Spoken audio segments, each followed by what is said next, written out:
Iana ihany.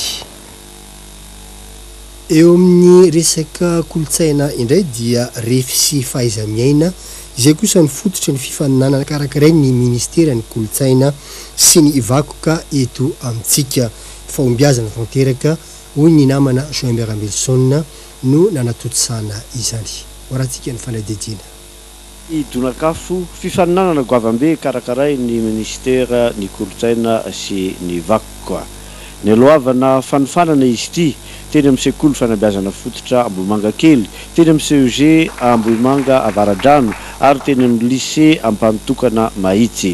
Natolotra tamin'izao fotoambe teto Anosy izao ny Amboara koa sekoly telo zay samy nandroso mpianatra efatra no notolorana Amboara tamin'izany. Nitarika ny lanonana teto moa ny sekretera generaly sy ny talen'ny kabinetra ny ministera ny kolotsaina sy ny vakoka zay samy nanasongadina ny mahazava-dehibe ny kolotsaina, ny soatoavina ary indrindraindrindra ny fahendrena malagasy.